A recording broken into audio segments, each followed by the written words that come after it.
Hello everyone out there. आज हम बात करेंगे चैप्टर जो है वो ये टॉपिक आप समझ लीजिए, द यूनिट ऑफ लाइफ।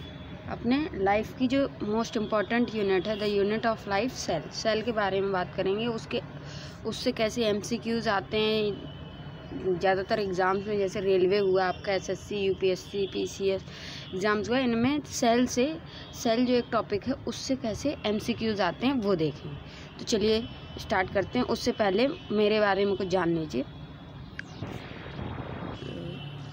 मेरा नाम निधि है, आप सब लोग जानते होंगे, and I am NEET qualified and I am first year homeopathy student. और मैं जो भी इन टॉपिक्स पे वीडियो बनाती हूँ, क्विज़ेस या किसी टॉपिक पे वीडियो बनाती हूँ, वो आपको कहाँ मिलेंगे, किस चैनल पर? Technical exam channel. तो आप इस चैनल को सब्सक्राइब ज़रूर कर लीजिएगा। अब चलिए शुरू करते हैं। पहला क्वेश्चन है आपका, who invented cell for the first time? सबसे पहले सेल जो है आपका, basic structure and function unit of life जो है, उसको सबसे पहले किसने इन्वेंट किया था, सबसे पहले किसने देखा था? तो ऑप्शंस हैं आपको, Robert Brown, Palade, Robert Hooke, Mendel. आपको पता है रॉबर्ट ब्राउन, अगर मैं बात करूं तो इन्होंने किया था न्यूक्लियस, ठीक, आप याद कर लीजिए, इन्होंने किया था न्यूक्लियस। पैलेडे जो है इन्होंने आपके राइबोसोम्स किए थे, ठीक। और जो रॉबर्ट हुक हैं, इन्होंने सेल किया था आपका। Who invented cell for the first time? Robert Hooke ने किया था। लेकिन अगर यहीं पे आ जाता लिविंग सेल तो कोई और होता है। फर्स्ट सेल जो है वो रॉबर्ट हुक ने किया था। मेंडल तो आपको पता है, हेरिडिटी में इन्होंने ज़्यादातर मंडल्स लॉ के काम, वो लॉज दिए हैं, हेरिडिटी में काम किया है, ठीक। नेक्स्ट क्वेश्चन की बात करें। अब वही है, डिस्कवरी कैसे हुई सेल की? सेल जो रॉबर्ट हुक ने किया था डिस्कवर, कब किया था? 1665 में किया था। और ये सब उन्होंने किस बुक में अपना पब्लिश किया? माइक्रोग्राफिया बुक थी, उसमें पब्लिश किया। उसमें ड्राइंग की कैसे माइक्रोस्कोप के अंदर सेल उनको पहली बार देखा, ये उनके पिक है, आप देख लें। सेकंड क्वेश्चन की बात करते हैं। सेकंड क्वेश्चन है, which of these organelle differentiate between animal and plant cell? ये आपका बहुत ही ज़्यादा इंपॉर्टेंट, कोई ना कोई क्वेश्चन होता ही है जो आता है कि डिफरेंशिएट करना होता है प्लांट्स और एनिमल्स। इसलिए आपको पता होना चाहिए कौन से ऑर्गेनेल्स प्लांट्स में केवल पाए जाते हैं, कौन से एनिमल्स। इस क्वेश्चन से पहले मैं आपको वो बता देती हूँ, ठीक। तो ये देखिए, मैंने यहाँ पे लिख रखा है कि जो आपके प्लांट सेल्स होते हैं वो, उनमें ये जो एनिमल सेल्स होते हैं उनमें सेंट्रियोल होता है, ठीक। और प्लांट सेल में क्या होता है? एक्स्ट्रा सेल वॉल और क्लोरोप्लास्ट होता है। और ये जितने भी ऑर्गेनेल्स यहाँ पे लिखे हैं ये सब दोनों में कॉमन होता है। यहाँ पे एनिमल सेल है आपका, इधर प्लांट सेल है, ठीक। तो जो एनिमल सेल में क्या है? सेंट्रियोल है एक्स्ट्रा, जो कि प्लांट्स में नहीं है। और प्लांट्स में क्या है? सेल वॉल, क्लोरोप्लास्ट, और भी होते हैं वही प्लास्टिड, ये क्लोरोप्लास्ट सेम हो गया। और सेम कौन कौन सी चीज़ें हैं? Cell membrane, ribosomes, nucleus, endoplasmic reticulum, Golgi apparatus, lysosomes, vacuoles, mitochondria, cytoskeleton, ये दोनों में ही होता है। बस वैक्यूल में डिफरेंस क्या होता है कि एनिमल्स में वैक्यूल स्मॉल होता है, लेकिन प्लांट्स में वैक्यूल लार्ज होता है। तो आई होप आपको ये डिफरेंस समझ में आया होगा। तो अब चलिए क्वेश्चन पे चलते हैं। क्वेश्चन क्या था आपका? कौन सा ऑर्गेनेल है जो एनिमल और प्लांट सेल के बीच में डिफरेंशिएट करता है? मैंने कहा एंडोप्लाज्मिक रेटिकुलम, बोथ, दोनों में प्रेजेंट होता है। माइटोकॉन्ड्रिया, ये भी दोनों में होता है, दोनों को एनर्जी की ज़रूरत है। सेंट्रियोल, ये केवल एनिमल्स में होता है। और गोल्जी बॉडी, ये दोनों में होती है। तो इसका राइट आंसर क्या हो गया आपका? इसका राइट आंसर सेंट्रियोल हो। अब नेक्स्ट क्वेश्चन की बात करते हैं। नेक्स्ट क्वेश्चन है आपका, which organelle is called power house of cell? किस ऑर्गेनेल को पावर हाउस ऑफ सेल कहते हैं? सेल का पावर हाउस मतलब जहाँ पे पावर क्रिएट होती है, एनर्जी जहाँ पे बनती है। कहाँ पे एनर्जी बनती है आपकी? एनर्जी आपकी माइटोकॉन्ड्रिया में बनती है। लाइसोसोम्स को क्या है? सुसाइडल बैग कहते हैं। अगर कोई इन्फेक्शन हो जाता है, बैक्टीरिया आ जाता है, तो ये लाइसोसोम्स खा लेते हैं उसको। राइबोसोम, ये प्रोटीन फैक्ट्री है, सबके अलग अलग नाम है। ये क्या है? ये प्रोटीन फैक्ट्री है। ये क्या है? सुसाइडल बैग्स हैं, ठीक। और ये गोल्जी बॉडी, ये क्या है? आपकी पैकेजिंग करती है, फूड की पैकेजिंग करती है, ठीक। तो इसका राइट आंसर क्या होगा? आपके माइटोकॉन्ड्रिया जो होती है उसको पावर हाउस ऑफ सेल कहते हैं। अब देखिए माइटोकॉन्ड्रिया का यहाँ पे मैंने चित्र दिया है, तो ये पावर हाउस ऑफ सेल, ये पावर दिखा रहा है, इस वजह ये कार्टून है पावर हाउस ऑफ सेल। इसमें 2 मेम्ब्रेन्स होती हैं, ये आउटर मेम्ब्रेन आपने देखी और ये इनर फोल्ड्स हैं, ये मेम्ब्रेन। और जो साइकिल होती है एटीपी बनने की या एनर्जी बनने की, वो अंदर होती है, अंदर इन दोनों मेम्ब्रेन्स के या बीच वाले स्पेस में आधी कंटिन्यू होती है। ओके, नेक्स्ट क्वेश्चन की बात करते हैं। नेक्स्ट क्वेश्चन है आपका largest isolated single cell. Isolated single cell is that of, किसका है? लार्ज साइनोबैक्टीरिया आपने देखा, ये भी नहीं होता। एन एल्गी, ये भी नहीं। An egg of N ostrich, जो आपका शुतुरमुर्ग का एग होता है वो सबसे बड़ा सिंगल सेल होता है। सिंगल सेल सबसे बड़ा किसका होता है? शुतुरमुर्ग। ह्यूमन नर्व सेल वो भी सिंगल सेल नहीं है। ठीक, नेक्स्ट क्वेश्चन की बात करें। नेक्स्ट क्वेश्चन जो आपका है वो ये है कि वायरसेस आर, जो ये वायरसेस होते हैं ये क्या हैं? अभी रिसेंटली आपने सबसे कॉमन वायरस जो चल रहा है वो क्या है? कोरोना वायरस चल रहा है, जिससे सभी लोग परेशान हैं, सबकी ज़िंदगी में कोई ना कोई इफ़ेक्ट इसने किया है, अफेक्ट किया है ज़िंदगी को लोगों की। तो ये वायरसेस क्या होते हैं? ये लिविंग होते हैं या नॉन लिविंग, ये बोथ होते हैं, ये कोई भी नहीं होते, ये इनका एग्जिस्टेंस ही नहीं। एग्जिस्टेंस तो है तो ये तो होगा ही नहीं। तो ये दोनों ही होते हैं, लिविंग भी होते हैं, नॉन लिविंग भी होते हैं। ये कैसे? लिविंग जब ये बाहर रहते हैं तब ये नॉन लिविंग होते हैं, मतलब अगर हमारी बॉडी के कांटेक्ट में आ जाते हैं तब ये लिविंग हो जाते हैं।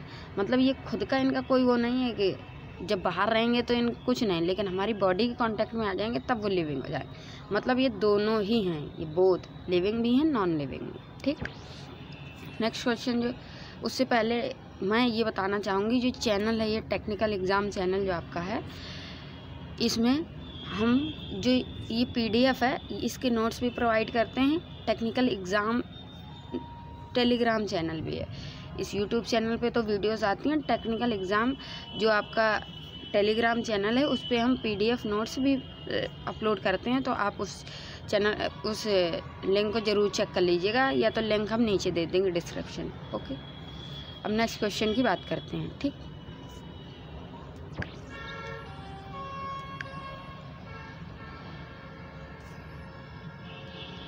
नेक्स्ट क्वेश्चन है आपका plant cell wall is mainly composed of. मैंने बताया आपको कि सेल वॉल किस में होती है, केवल ये फीचर होती है केवल प्लांट्स का, ये एनिमल्स में नहीं होती है सेल वॉल। ठीक, ये फीचर किसका है? ये प्लांट्स का फीचर है। तो इसकी सेल वॉल किससे बनी होती है ये देखना है। Protein no, vitamin no, starch no, इसकी क्या किससे बनी होती है? सेल्यूलोज से बनी होती है। ओके, तो ये याद कर लीजिएगा कि प्लांट्स की सेल वॉल केवल प्लांट्स में होती है, एक तो सेल वॉल, और दूसरा किससे बनी होती है? सेल्यूलोज से बनी होती है। ठीक, नेक्स्ट क्वेश्चन आपका है फंक्शन ऑफ गोल्जी एपरेटस। क्या है क्वेश्चन? क्वेश्चन है आपका फंक्शन ऑफ गोल्जी एपरेटस। ठीक, गोल्जी एपरेटस का फंक्शन क्या है? तो इसका फंक्शन होता है आपका, अभी मैंने बताया फैगोसाइटोसिस किसका होता है? फैगोसाइटोसिस आपका होता है लाइसोसोम का, ये सुसाइडल वैक्स है। एनर्जी माइटोकॉन्ड्रिया बनाती है। पैकेजिंग का काम करती है कौन? Golgi apparatus. तो इसका आंसर हो जाएगा पैकेजिंग। ठीक, नेक्स्ट क्वेश्चन की बात करें हम, तो यहाँ पे उससे जाने से पहले हम फंक्शंस देख लेते हैं, क्योंकि मोस्टली क्वेश्चन जो आते हैं फंक्शन से तो ज़रूरी आते हैं क्वेश्चन। तो फंक्शंस में आपका सबसे पहले न्यूक्लियस जो है इसका क्या है? ये आपका ये जो है यहाँ पे ब्लू पोर्शन, ये न्यूक्लियस है। ठीक, तो न्यूक्लियस को क्या कहते हैं? ब्रेन ऑफ सेल कहते हैं न्यूक्लियस को। ये सभी एक्टिविटीज़ को कंट्रोल करता है। ठीक, इसको ब्रेन ऑफ सेल बोलते हैं। ठीक, नेक्स्ट ऑर्गेनल क्या है आपका? माइटोकॉन्ड्रिया है। इसको मैंने बताया, इसको पावर हाउस कहते हैं क्योंकि ये एनर्जी प्रोडक्शन में हेल्प करता है। ये आपका माइटोकॉन्ड्रिया का स्ट्रक्चर है। ठीक, अब कुछ और ऑर्गेनल्स हैं जैसे कि ये हैं, इनमें से गोल्जी एपरेटस जो है आपका, ये पैकेजिंग में हेल्प करता है, पैकेजिंग एंड ट्रांसपोर्ट में हेल्प करता है गोल्जी कॉम्प्लेक्स। इंडोप्लाज्मिक रेटिकुलम जो है आपका सिंथेसिस, प्रोटीन्स के सिंथेसिस में हेल्प करता है। और ये आपका ये जो भी है घुमावदार स्ट्रक्चर, इसको एंडोप्लाज्मिक रेटिकुलम कहते हैं। लाइसोसोम्स आपके मैंने बताया डाइजेस्टिव एंजाइम्स होते हैं इनमें, तो इनको सुसाइटल बैग्स भी कहते हैं। ये जो भी अनवांटेड चीज़ होती है उसको खा जाते हैं शरीर से। ठीक, और आपका लास्ट में है राइबोसोम्स, ये भी प्रोटीन सिंथेसिस करते हैं। और कौन? एंडोप्लाज्मिक रेटिकुलम और राइबोसोम्स प्रोटीन सिंथेसिस करते हैं। अब नेक्स्ट क्वेश्चन पे चलते हैं। ये फंक्शन बहुत ही इंपॉर्टेंट है, आप याद कर लीजिएगा, ठीक। नेक्स्ट क्वेश्चन जो है आपका वो है which organelle is known as suicidal bag of. ये आगे अभी डिस्कस किया है कि सुसाइडल बैग मतलब जो दूसरों की सुसाइड कर देते हैं अपने अंदर कैप्चर करके चीज़ों को, तो वो कौन से एंडोप्लाज्मिक रेटिकुलम, ये आपके प्रोटीन सिंथेसिस करते हैं। लाइजोसोम्स, ये राइट आंसर है, इनको बोलते हैं सुसाइडल बैग्स। ये कैसे करते हैं ये भी मैं अभी बताऊंगी। माइटोकॉन्ड्रिया जो है आपका ये पावर हाउस हो गया, राइबोसोम्स जो आपके हो गए ये प्रोटीन सिंथेसिस ये भी करते हैं, एंडोप्लाज्मिक रेटिकुलम भी करते हैं। जैसे ये है आपका ये लाइजोसोम है, ये कैसे आपका फैगोसाइटोसिस करता है। सबसे पहले इसमें कुछ एंजाइम्स होते हैं वो, और इसमें रिसेप्टर प्रेजेंट होते हैं इसके बॉडी में, ये बॉडी है इसकी, सॉरी, इसमें रिसेप्टर प्रेजेंट होते हैं कि कुछ भी अगर बाहर से आता है तो इसको सेंस हो जाता है, इसमें अटैच होता है, तो ये अपने वो बना लेता है, गैप बना के उस पार्टिकल को अंदर करके फाइगोसाइटोसिस कर देता है, ठीक। ये आप देख रहे हैं जैसे यहाँ पे बैक्टीरियम आया, उसको ये आपका बैक्टीरियम है और इसने अपने ये निकाल के शरीर से ही प्रोजेक्शंस निकाल लेता है और उसको अपने अंदर खींच लेता है, ठीक। नेक्स्ट क्वेश्चन है आपका outer membrane of cell is called, ठीक। तो आपका अगर ये सेल है, ठीक, ये सेल है, मान लीजिए एनिमल सेल है, उसमें सेल वॉल नहीं है, तो ये जो फिर इसके अंदर न्यूक्लियस होता है, तो इसको बोलते हैं आपकी plasma membrane. Outer membrane of cell को प्लाज्मा मेम्ब्रेन और न्यूक्लियस की न्यूक्लियर मेम्ब्रेन बोलते हैं, ठीक। तो इसमें कंफ्यूज मत हो जाइएगा, प्लाज्मा मेम्ब्रेन सेल वाली को बोलते हैं और न्यूक्लियर मेम्ब्रेन न्यूक्लियस वाली को बोलते हैं। तो यहाँ राइट आंसर क्या हो गया, outer membrane of cell is called plasma. Nuclear membrane क्या होती है, न्यूक्लियस की, और सेल मेम्ब्रेन क्या होती है, सेल की मेम्ब्रेन। तो प्लाज्मा मेम्ब्रेन सेल मेम्ब्रेन दोनों ही सेम हो गए, ठीक। तो इसमें आंसर क्या हो गया, both A and B, plasma membrane को ही सेल मेम्ब्रेन बोलते हैं, ठीक। अब जो लास्ट क्वेश्चन है आपका वो ये है कि अब ये देखिए मैंने डिफरेंशिएट किया है प्लांट सेल एनिमल सेल में। तो प्लांट सेल में ये देखिए अलग से आपको ये दिख रही है सेल वॉल, एनिमल सेल में कोई सेल वॉल नहीं दिख रहा है, ठीक।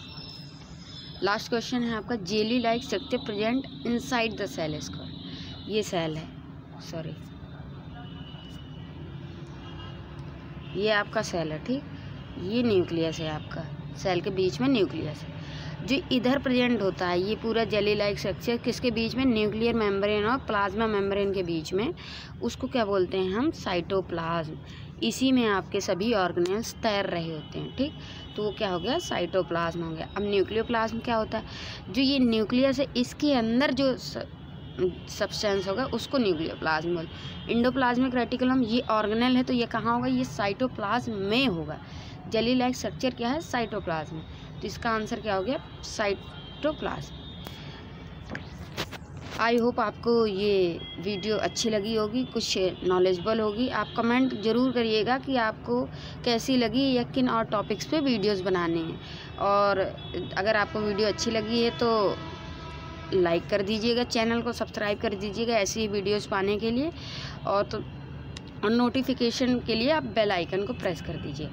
चैनल आप जानते हैं टेक्निकल एग्ज़ाम है, और ऐसे ही मैं काफ़ी, और अगर आपको टॉपिक्स पे वीडियोस चाहिए, कॉन्सेप्ट पे वीडियो चाहिए तो ज़रूर कमेंट करिए, ठीक। Okay, thank you.